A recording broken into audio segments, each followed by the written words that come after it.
I became a billionaire in 3 months. But I lost something I'll never get back. I'm 78 now. I grew up right here in Des Moines, Iowa, a typical middle-class family. Our Sundays were all about pot roast, penny pinching, and that quiet, simmering worry that hums in the background of a simple life.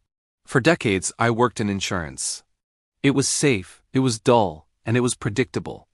I convinced myself that this stability was the ultimate expression of love for my family. But I was wrong. Then she got sick, my wife. Hospitals have a brutal way of teaching you how fast life really runs. You think you have years, but then suddenly every single minute counts. I started missing dinners. I missed birthdays.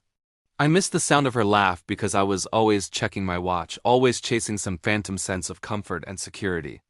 After she passed, everything changed. The old life felt like a suit that no longer fit.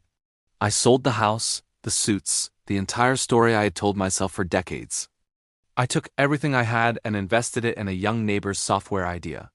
I didn't understand a line of code, but I understood people, I understood pain, and I understood timing. 3 months later, the contracts started rolling in. The money poured in faster than the grief could follow. Suddenly, news cameras were on my lawn. Old friends reappeared out of thin air. Social media branded me an overnight billionaire.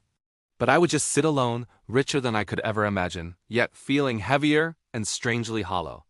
It was then that I realized wealth could not replace presence. And then, one evening, a stranger came to my door, a young man asking for my secret. What I told him, or rather what I didn't tell him, almost cost me everything. He wasn't just asking for advice. He was about to test the hardest lesson I ever had to learn. After the headlines faded a little, strangers started treating me like I was living proof that miracles happen. They wanted to know about the hacks, the routines, the shortcuts. I just smiled because the truth would completely ruin the story they wanted to hear. The truth is, my wealth didn't come from some overnight flash of courage. It came from decades of unnoticed preparation, from timing, from trust, and from listening.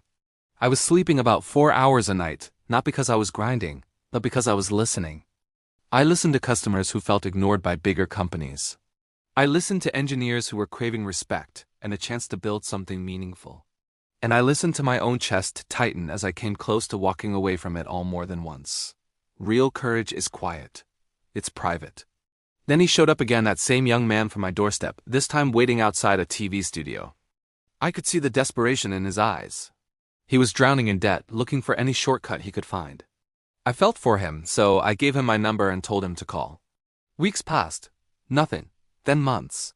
Then one day, I saw his name in the local paper. He'd been arrested. Suddenly it all hit me. Speed can blind you. Money creates space, but it doesn't heal grief. Shortcuts can end up costing you far more than just time. They can cost you your life. I also realized that fame just amplifies loneliness. The cameras, the applause, the headlines, none of it could fill the emptiness left by my own absence in the lives of people I loved. I had chased speed and numbers, and in the process, I almost forgot the people who mattered most. I knew I had to make a choice. A choice that meant risking everything all over again, and one that might have destroyed the last thing I truly cared about. So, I stepped back. I pulled away from the spotlight. I started funding scholarships quietly. I backed new companies, but slowly, deliberately. I began volunteering my mornings at a local shelter where no cameras were waiting. My investors hated the patience. But peace? Peace is its own kind of compound interest. The lesson I wish I had learned decades ago is this. Wealth isn't built in 3 months. But clarity can be.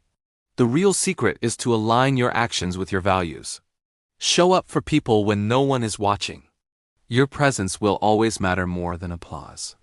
Your small, daily choices will always matter more than big, splashy headlines.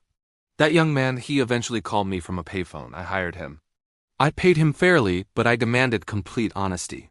And watching him slowly, steadily find his footing and rebuild his life, that did more for me than any bank account or media appearance ever could. I still regret the years I traded for a false sense of comfort. I still wish I'd been more present for my wife, for my kids, for my neighbors, but now I focus on legacy, not wealth. On kindness, not speed. Don't chase the headlines.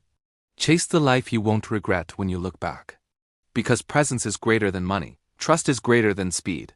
And your small choices matter most of all. Thanks for listening. If this story meant something to you, please consider sharing it. You never know who might need to hear it.